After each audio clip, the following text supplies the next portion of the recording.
경제 이야기 예민수의 딥사이트.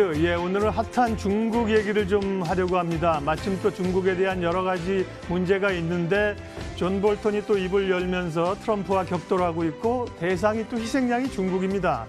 중국과 관련된 이야기들을 오늘 좀 심도 있게 이야기해 보도록 하겠습니다. 중국 전문가, 요즘 제가 가능하면 사실 방송에서 영어를 잘 안 쓰려고 하는데 지금은 조금 써야겠습니다. 중국 전문가로 가장 핫하신 분입니다. 안유아 박사님 오늘 모셨습니다. 어서 오십시오. 네, 안녕하세요. 안 박사님이랑 저희가 방송 전에 얘기하면서 할 얘기가 너무 많다. 욕심 버리자. 몇 가지만 집중해서 하자고 얘기를 좀 말씀드린 거고요. 일단 저희가 잡은 개략적인 것은 코로나가 이제 재확산되고 있고 또 중국의 내부 정치 문제도 사실 굉장히 궁금하다. 미중 갈등은 말할 것도 없고요. 네. 이런 문제들을 시간이 되는 한도 내에서 여러 가지 얘기를 풀기보다는 집중적으로 몇 가지만 욕심 안 내고 가도록 하겠습니다. 첫 번째는 베이징에서 다시 코로나 환자가 지금 늘어나면서요. 제2의 우한이 되는 것이 아니냐 이런 우려들이 있는데 누구보다도 중국 사정을 잘 아시니까 중국 정부가 잘 통제를 현재까지 하고 있고 할 것으로 보세요? 일단 서울하고 비슷한 것 같아요. 북경 수도잖아요. 네네. 그러니까 인구가 지금 상주 인구가 뭐 1,000만 명 당연히 거의 뭐 2,000만 명이 되고요. 네. 그리고 또 여행객들 하면 네. 굉장히 인구가 밀집된 지역이 지금 이런 사태가 벌어져서 그리고 그것도 수산시장에서 벌어져서 굉장히 이게 지금 커버하는 인구가 너무 많아요. 그래서 지금 검사 계속 하고 있는데 지금 누적 이미 100명이 넘어 나왔어요. 한 140명이 나오고 어제도 지금 몇십 명 나오고 계속 더 나올 것 같아요. 그래서 북경시장, 제 시장이 굉장히 지금 긴장해 하고 있어요. 왜냐면 이게 거기 중앙 영도들이 있는 곳이잖아요. 북경은. 영도라는 게 최고 지도자 시진핑 그리고 7명의 상무위원들 그리고 뭐 어쨌든 정치 중심인데 거기서 이렇게 무한처럼 돼버리면 그래서 지금 이슈가 북경을 폐쇄하냐 안 하냐 이슈예요. 왜냐하면 무한처럼 폐쇄하냐 안 하냐가 이슈인데요. 그럴 수도 있겠네요. 근데 그러면 시진핑이 지난번에 중국 굉장히 성공했다고 책까지 냈거든요. 이 코로나 방역 싸우면서. 그러면 이게 양해한 것도 우리 극복했어 이걸 좀 보여준 거잖아요. 네, 보여준 건데 지금 갑자기 또 폐쇄해버린 모든 게 다 뒤엎어지니까 쉽지는 않을 것 같아요. 그래서 그러면서 확산을 막으려고 하니까 무한 같은 경우에는 어떻게 했냐면 후에 전 무한 시민을 다 검사했어요. 그래서 이제 마스크 안 끼고 다녀요. 전수 검사를 다 했군요. 네, 그래서 지금 그게 이슈예요. 북경을 폐쇄하냐 아니면 북경 시민 전체를 다 전수 검사해서 이걸 북경 시민이 얼마인데? 그러니까 그래서 지금 굉장히 지금 또 다시 또 비상 사태로 들어갔죠.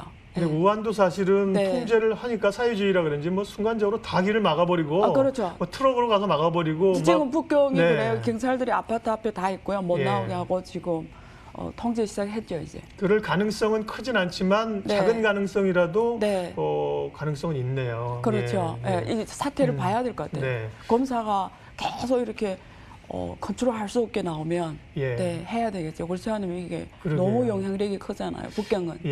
코로나19 얘기는 중요하긴 하지만 오늘 그 얘기 때문에 논점이 많이 휘떨어지면 안 되고 사실은 또 바이러스가 언제 잡힐지 아무도 모르는 거기 때문에 그 얘기는 그 정도만 하고요. 중국의 3중고 일단 이 코로나 바이러스의 문제 또 진원지로 몰리고 있다는 거 그 정도 하고요. 두 번째가 사실은 내부 정치 경제 얘기인데 저희가 사실 사석에서 얘기하는 거는 그동안에 중국은 잘은 모르지만 어쨌든 집단 지도 체제였잖아요. 그렇죠. 그런데 시진핑은 1인 독재 체제를 하려는 것 같고 5년씩 2번 하는 시스템이잖아요. 10년. 근데 자기가 장기 집권하려는 게 어떻게 보면 중국 경제, 부동산 이런 것보다 우리가 볼 때는 더 큰 중국의 리스크다. 내부 정치 갈등. 그런 얘기를 좀 하는데요. 전문가로서 어떻게 보세요? 그러니까 중국 체제 간단히 말씀드리면 어떻게 돼 있냐면 이렇게 권력 구조가 공산당 권력 구조가 있어요. 그래서 거기 중앙위원회가 있는데 거기에 정치국 상무위원이 7명이 있는 거예요. 거기에 그 당 주석, 당 서기 대표로 공산당 서기 대표로 시진핑이 있는 거고요. 그다음에 헌법의 최고 권력기관은 전국인민대표대회예요. 이번에 양회가 열린. 그래서 거기 위원장, 그게 순위로 보면 서열 원래 2위예요. 그리고 국무원이 있어요. 국무원 총리가 리커창이에요. 그런데 정치국 상무위원회 7명 초열이 시진핑 당석이 1위고요. 지금 리커창이 2위로 돼 있는데 이유는 이게 위원장하고 인대위원장하고 그 국무원 총리가 누가 먼저 상무위원이 됐냐에 따라서 결정이 되다 보니까 리커창이 2위로 있는 거예요. 예. 근데 어떻게 돼 있냐면 7명이 원래는 서열이 동등해요. 네. 시진핑이 더 높은 게 아니에요. 그래서 중국의 권력 구조는 7명이 n분의 1이에요. 서로 상하 관계가 아니에요. 직책만 맡을 뿐이지 네. 권력을 나눠 갖는 건데. 근데 네. 지금은 우리가 보기에 안 그렇잖아요. 근데 그 뜻이 그래서 뭐냐면 네네. 전국인민대표대회에서 선출되는 게 국가주석이에요. 네. 근데 국가주석은 그 법에 의해서 보통 2번까지 헌법에 돼 있어요. 2번까지 네. 원래 하기로 돼 있어요. 그래서 근데 이번에 헌법에서 그 바꿔버렸어요. 2번 하는 걸 없애버리다니까 그러니까요. 국가주석이 계속 하게 된 거예요. 근데 공산당 당석이 이런 권력은 임기가 없어요. 네.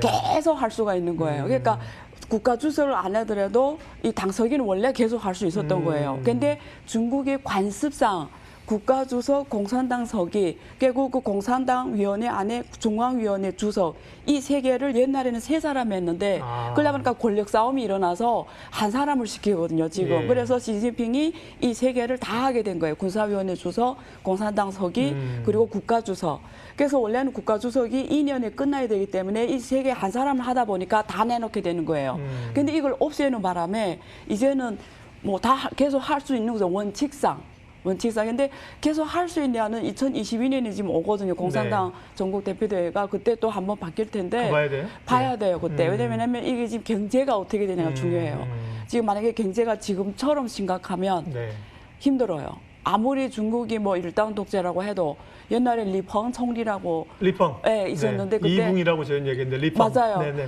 경제가 망가지면서 물러났거든요. 그러니까 그렇군요. 아무리 공산당 독재 국가라도 국민이 이게 바닷물이잖아요. 이 영도는 그 외 배잖아요. 그러니까 바닷물은 배를 뒤집을 수 있으니까 경제가 파탄이 나면은 물러날 수밖에 없죠. 그래서 상황을 봐야 돼요. 아직도 시간이 2년이 있잖아요. 네. 야, 역시 멋있는 말씀을. 제가 이제 방송 전에 네. 원래 전공을 뭐 하셨어요? 그런데 학부에서는 아까 화학 공정. 그러니까 네. 공대를 나오셨는데 네, 네. 그런데 또 이제 이 정치학도 하시고 법학, 석사는 법학 법학. 석사하시고 박사는 또 재무학 하시고 네, 근데 네. 지금 말씀하시는 게 지도자는 배처럼 이렇게 가고 모든 걸 컨트롤하지만 사실은 네. 물 위에 떠 있는 거고 그렇죠. 국민이 제일 중요하죠. 그게 네. 뒤집히면 배가 뒤집힐 그렇죠. 수 있다는 얘기는 네. 사회주의지만 굉장히 인사이트가 네. 있네요. 그러면 중국 내부 얘기하면서 경제 상황은 어때요? 지금 이제 코로나가 어쨌든 극복한 걸 하면서 네. 경제가 지금 거의 제 상태로 돌아온 거예요. 앞으로 경제 상황은 어떻게 보세요? 뭐 1, 2분기는 그렇다고 치더라도. 네, 중국이 지금 실업률이 지금 뭐 6% 뭐 이렇게 발표를 하는데 네. 솔직히 말하면 이게 통계국에서 발표하는 중국 통계국에서 그러니까 중국이 네. 16세부터 네. 그 23세까지 이게 젊은 층이잖아요. 네, 네. 일할 수 있는 젊은 층이에요. 근데 여기 실업률이 지금 15% 넘게 나와요. 우리도 청년 실업률은 높아요. 굉장히 높잖아요. 중국도 근데 그렇구나. 이게 중국 인구 베이스가 크잖아요. 적어도 네. 3억 명이 된단 말이에요. 그럼 네. 15% 넘는다는 건 적어도 뭐 대충 계산해도 3천만 명이 돼요. 네. 그리고 그 뒤에 24세부터 또 그 우리가 60세 이 인구가 있잖아요. 네. 이것도 뭐 10% 넘어가거든요. 그래서 실업률이? 대충 계산해도 인구 규모로 봤을 때 실업 인구가 6천만 명이 넘어가요. 네. 대충 계산해도. 그러니까 그만큼 실업 문제가 지금 정말 중요해요. 근데 실업이 되면 문제가 뭐냐면 농촌에서는 이렇게 뭐 농사를 지어서 굶어 죽지는 않잖아요. 네. 근데 도시에서 실업하면 집을 임대해 살죠.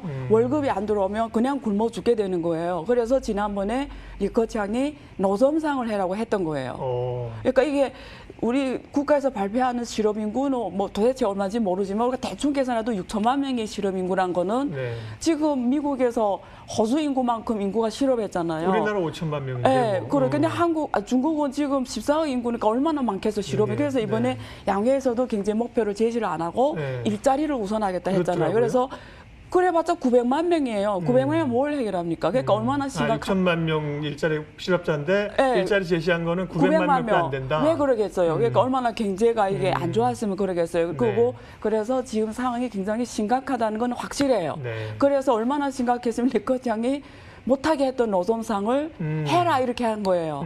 근데 그래서 그때 난리 났어요. 그래서 그 우리 외채 그룹에 보면 여기만 카카오 그룹처럼 거기 막 올리잖아요. 네네. 막 거리를 다니다가 사진 일주일 만에 그냥 이런 여의도 같은 이런 생겼구나. 거를 그냥 엄청 생긴 거예요. 네. 난리 나고. 근데 갑자기 일주일 지나서 못하게 한 거예요, 시진핑이. 왜요? 아, 시진핑이 그때는? 예, 왜냐면 이게 시진핑이 중국이 지금 1인당 GDP가 $10,000 넘는 중진국에 들어갔고 굉장히 지금 소황사회 실효 뭐 이런 큰 이데올로기적인 걸 굉장히 지금 선포해야 되는 게 올해예요, 2020년. 그런데 이런 게 갑자기 이게 거리가 막 노점상 지저분해지고 과거로 돌아가면 되냐? 예, 과거로 돌아갔고 그리고 사실은 그거 가지고 문제를 해결을 못해요, 솔직히. 네. 근데 왜 리커창이 뭐 알면서 했을까? 그 사람 경제학 박사인데 사람들한테 안위적인 심리를 주는 거죠. 그러니까 위안을 주려고. 도시 사람한테 후퇴할 수 있는 길을 주는 거죠. 그러니까 지금 굉장히 혼란스럽죠, 경제 정책도. 예, 네. 상황이 그런 것 같아요. 알겠습니다. 자, 그러면 오늘 저희가 뭐 이슈를 좀 임팩트 있게 줄이기로 했으니까 세 번째 이제 중국의 삼중고 가운데 당면한 미중 간의 이 격돌. 미중 간의 격돌이 무역 문제, 여기서 이제 코로나로 미국은 트럼프가 대선이 있으니까 중국을 희생양으로 좀 삼으려고 하고 이런 가운데 존 볼턴이 튀어나와가지고 지금 말이에요. 네. 쿠스염 아저씨가 튀어나와고 네. 얘기를 막 하는데 우리도 보면 야, 정치 이면에서 하는 얘기를 모르지만 이럴 수 있겠다라는 생각이 드는데 네. 볼턴이 얘기하는 것들이 뭐 교수님 보시기에는 우리가 일반인들이 어느 정도 신뢰하고 받아들일 수 있는 거예요? 저는 일단 그냥 우리 전문가 얘기 아니라 네네네. 제가 전문가로서 그냥 개인적으로 그러니까. 하면 예. 존 볼턴을 진짜 싫어해요. 그 하노이 회담에서 네네. 망가뜨린 사람이 그 사람이 그렇죠. 그때 네. 잘 됐으면 오늘 지금 한국과 북한 간이 요즘 지금 막 안 좋아지잖아요. 그리고 북한이 이제 그렇게 지금 거의 얼마나 어려움 저러겠어요. 내 그렇죠. 보기에는 네. 어려워서 저러는 어려우니까 것 같아요. 사실은 좀 예. 징징대는 거잖아요. 예, 왜냐하면 도저히 살 수가 없는 상황. 한국 정부에 뭐 좀 해라. 그렇죠. 이거 맞아요. 코로나가 심각한 것 같아요. 예. 코로나가 심각하고 그리고 김여정이 좀 뭔가를 성과를 보여줘야 나중에 김정은이 무슨 일을 터져도 리더의 자리로 올 수가 있잖아요. 네네. 그래서 그런 걸 만들어주고 있는 것 같아요. 그러니까 이런 위기의식이 얼마나 김여정이 여성으로서 당당하게 뭐 이런 게 좀 있다고 생각해요. 이건 전문가 이외의 얘기고요. 예, 예. 근데 어쨌든 볼턴이라는 사람이 자기가 회고록을 출간했는데 제 보기에는 굉장히 비밀적인 얘기가 많이 나오잖아요, 그 안에. 네네. 근데 이래도 될 정도로 이런 말을 해도 되냐. 그러게요. 근데 그 중에 중요한 게 하나는 저 트럼프가 재선을 위해서 시진핑한테 도와달랬다. 근데 우리는 만화를 다 알았거든요. 왜냐면 그 제1단계 무역 협의를 왜 했겠어요? 트럼프는 원래 빅딜을 원했잖아요. 네. 근데 중국에서는 3단계 협의를 원했어요. 근데 그래서 트럼프는 처음에 빅딜을 안 하면 안 한다 이러다가 했잖아요, 1월에 했죠. 이번에. 근데 네, 왜 네. 했겠어요? 자기 재선을 해야 위해서. 되는 성과를 그래서 내야 그 중에 되니까. 가장 중요한 게 농산품 수입이었단 말이에요. 원래는 작년 싸우면서 중국이 브라질에서 많이 수입해 왔어요. 네. 그래서 이번에 그걸 포함해서 비행기를 포함해서 뭐 원유 그 기름을 포함해서 뭐 한 2천억 추가. 이게 지금 트럼프의 가장 큰 성과인데 갑자기 볼턴이 나와가지고 그걸 다 까발리고 그래서 소위 뭐 짜고 친 고스톱인 것처럼 이렇게 보이게. 얘기해버리니까. 그러니까 지금 오히려 차이나라는 이 컨셉이 트럼프한테 재선이 지금은 오히려 연결된 둘이 이렇게 뭐 시진핑하고 커넥션. 연결되는. 왜냐면 미국 사람 지금 네. 중국 사람 엄청 싫어하잖아요, 코로나 때문에. 그러니까 오히려 이 트럼프 재선에는 악재로 된 거죠. 그래서 앞으로 이게 트럼프가 그걸 없애려고 위해서 더 강하게 나갈 것 같아요. 그래서 이번에 네. 그 중국의 위구르족 인권법도 바로 통과시켜 버렸잖아요. 근데 그것도 뭐 사석에서는 뭐 얘기 들으면 뭐 네. 시진핑이 우리가 그럴 이유가 있다고 하니까 트럼프가 네. 뭐 하시라고 이랬다는 거 아니에요, 또. 그럴 수도 있죠. 그러니까요. 그 트럼프가 하는 말을 보면 굉장히 그 기업가라 하지 않고 기업인이라고 할게요. 기업인들이 하는 스타일. 그러니까 그 실리를 더 챙기는. 그래서 중국 원칙보다도. 지도부는 네. 오히려 트럼프를 상대하기가 더 좋다고 하대요. 아주 정확한 네. 말씀하셨는데 예, 예. 그래서 사실 중국은 트럼프가 재선에 성공하면 오히려 서방 세계 분열에 도움이 된다고 생각해요. 그리고 트럼프가 개인적으로 원하는 네. 것만 딱 주면 네. 해결해 주는데. 결국 비즈니스적이에요. 그러니까요. 주고받고가 확실하고 네. 그리고 트럼프가 올라가야 서방 세계가 분열해서 중국이 그 사이에서 그쵸. EU 같은 지역을 중국 편으로 끌어올 수가 있어요. 근데 민주당의 대선 주자가 되면 조 바이든이 되면 다시 이 흩어진 동아시아의 국가들 서방 세계에 묶어가지고 중국에 대응하자. 그렇죠. 민주주의의 가치 이렇게 나오면 힘든 거죠. 중국은 차이나는. 움직일 공간이 없죠. 네. 이번에 그 독일의 메르켈 총리가 원래 G7을 원래 6월 말에 하기로 했는데 안 간다 그래버렸잖아요. 네. 그래서 그처럼 지금 서방 세계가 분열이 돼. 왜냐면 트럼프는 모든 걸 다 탈퇴했고 네. 한국이나 일본 우방국한테도 막 군사비를 올리고 막 무역 막 때리고 이러잖아요. 그러니까 러시아하고 푸틴 보고 시진핑 보기에는 서방세계를 분열시킨 데는 트럼프가 제일 좋은 사람이라고 보는 거예요. 적임자군요. 그래서 과거에 푸틴이 도와준 거예요. 트럼프가 되게끔. 트럼프가 좋아서 도와준 게 아니에요. 네. 저 사람이 올라와야 러시아가 도움이 된다. 왜? 서방세계를 분열시킬 때니까. 그러니까 힘을 약화시키잖아요. 그래서 미국하고 중국과의 싸움에서 중국이 이길 수 있는 거는 세 가지 조건이에요. 네. 하나는 중국 국내 단결, 국민들이 똘똘 이건 중국이 제일 잘하는 거예요. 공산당이. 그렇죠. 두 번째는 그 서방세계 분열이에요. 그래서 제3세계 중국이 끌어오는 거예요. 그중에 가장 중요한 게 EU예요. 그래서 독일이 지금 굉장히 지금 친하게 보내고 있어요, 중국이. 그리고 그렇죠. 세 번째는 미국 경제가 침체가 되고 미국 내부 싸움이에요, 내부 모순. 이게 지금 이루어지고 있잖아요. 내부 인권, 그다음에 경제가 지금 봐야 되겠죠. 그래서 중국은 후자 두 개까지 합하면 세계 조건이 만족하니까 승산이 있는 거예요. 이런 싸움이에요, 지금. 그러니까 중국이 보면 세게 나가는 게 다 포석을 홍콩 문제 같은 경우도 보니까 차제에 뭐 숟가락 하나 더 얹고 그냥 해버렸다고 밀치고 나가는데 결국은 지금 중국이 주도권을 쥔 것 같아요. 그 트럼프가 사실 작년에 홍콩 그렇게 시위할 때도 거의 뭐 관여를 안 하잖아요. 알아서 잘할 거다. 올해 1월에도 코로나 처음 터질 때 중국 정부가 아주 잘하고 있다 이랬어요. 지금. 네. 그러니까 트럼프는 그런 사람이기 때문에 지금 어쨌든 굉장히 불리한 상황이지만 또 그 특유의 그 기업인들이 그 있잖아요. 위기 극복. 지금 다 거짓말하고 그러잖아요. 그게 지금 제일 걱정인 거죠. 트럼프가 지금 엄청 몰려 있는데 그러니까 이분이 무슨 짓을 할지 모르겠다. 모르죠. 예, 그게 이제 우려스러운 건데요. 그리고 오히려 또 중국하고 관계가 좋아질 수도 있고 나빠질 수도 있고 왜냐하면 좋아진다라고 그래서 중국이 빨리 그 사인한 콩을로만 사였다 이렇게 딱 갖다 주면 도와주는 거고 아니면 더 강하게 나와서 차이나 스캔들에서 벗어나려고 할 수도 있고요. 그 미중 갈등에 대해서 현안인데 저희가 생각하고 있는 게 미중 간의 갈등이 어쨌든 트럼프의 목적은 머릿속에 오직 재선만 들어있거든요. 그러면 희생양을 삼기 때문에 중국을 희생양으로 삼고 전면전은 아니겠지만 뭐 일부러라도 뭐 이 남중국해 이런 데 시끄럽잖아요. 계속 시끄럽죠. 그런 데서 또 대만도 끼어들면서 약간의 군사적인 그 충돌 이런 것도 가는 거 아닌가 싶었는데 아니 볼턴이 얘기하는 거니까 둘이서는 뒤에서는 손잡고 얘기했대 이러니까. 그래서 중국에서는 그 중국의 제일 저 위에 있는 사람들은 미국하고 중국은 냉전이 아니다. 그럼 그러니까 뭐예요? 량전 중국어로. 그럼 뭐예요? 제 발음이 정확하지 않은데 냉전은 냉전이잖아요. 르 발음. 근데 량전이라는 오량할 거. 때 양이 뭐예요? 청량하다는 량. 청량하다. 그러니까 영어로 쿨워.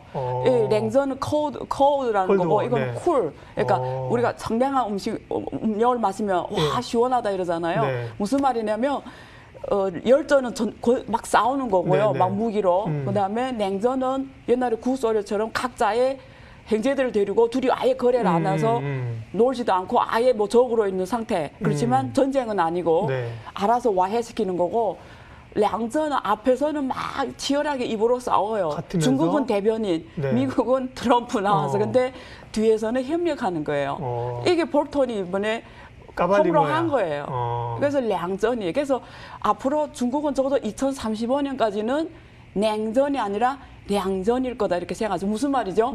절대 우리가 걱정하는 그렇게 둘이 그런 건 없다라는 거죠. 야 쿨하네 진짜. 쿨. 야 그 또 오늘 새로운 단어를 또 늘 어떻게 이렇게 오실 때마다 방송에 나가실 때마다 그렇게 인사이트를 쏟아 넣으시는지 참 존경스럽습니다.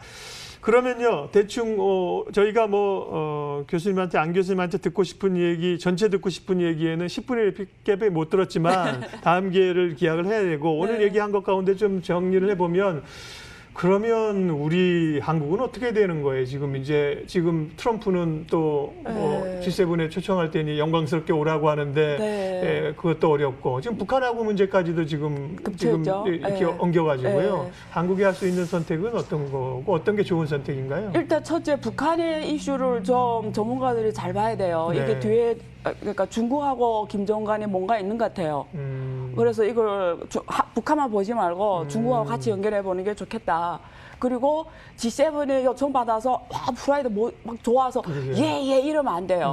그러니까 한국은 이제 내가 주도 국가가 돼야 돼요. 그래서 미국 트럼프한테도 그래 감사하다. 그렇지 우리가 좀 심사숙고 해볼게. 좀 생각해보고 마음으로는 가겠지만 일단은 태도는 이렇게 나가줘야 돼요. 막 좋아가지고 이러면 안 돼요. 그러니까 그다음에 중국한테도 어떤 뭐 시진핑이 오는 거에 대해서 굉장히 의연 처리를 해야 돼요. 근데 뭐 원칙은 어디다 둬야 되냐? 시진핑이 오는 게 한국의 국민 그리고 기업들한테 도움이 되면 당연히 해야 되는 거고, 그리고 G7에 들어가는 게 한국 국민과 한국 기업에 도움이 되면 당연히 해야 돼요. 그러니까 가고 안 가고에는 그 사람들이 눈치를 보는 게 아니라 우리 기업과 우리 국민한테 이익을 극대화하면 하는 거예요. 실리주의.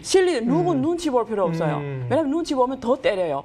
제가 우리 눈치 보네? 더 때려요. 아니까. 외교는 머리 숙여서 오지 않아요. 당당할 때 외교가. 작아도 당당할 수가 있어요. 그래야 더 존경해요. 그러니까 그래야 이게 외교라는 게 만들어져요. 근데 하면 이러면 외교라는 거 없어집니다. 그 순간부터. 그래서 우리 중심. 그래서 이익이면 중국하고 놀 수도 있고 미국하고도 놀 수도 있고, 나는 우리 원칙이고 그게 글로벌 보편적 가치에 맞으면 누구 뭘 할 수가 없어요. 그렇게 나가야죠. 좀 세게 나가야 되는 거예요. 네, 당연히 세게 나가야죠. 그럴 수가 있어요, 충분히. 중요한 말씀을 아주 하셨고요. 마지막 말씀하신 것 가운데 시진핑은 한국에 오기로 했었는데 지금 내부 상황도 그렇고 코로나 때문에 그렇고, 근데 어쨌든 그 코로나 상황이나 이런 거는 시기는 유동적일 수 있지만 중국의 어떤 자기 나라의 어떤 위상, 또 한국과의 그동안에 해준 거 이런 거 보면 시진핑이 어쨌든 오긴 오겠죠? 온다고 했어요. 네네. 네, 온다고 하면 오는 거죠? 근데 만약에 중국이 지금 북경이 터졌잖아요, 코로나. 그러니까. 엄청 심각해지면 변수는 생기겠죠. 네네. 근데 지금처럼 컨트롤 가능한 범위면 오겠죠. 네. 그 중국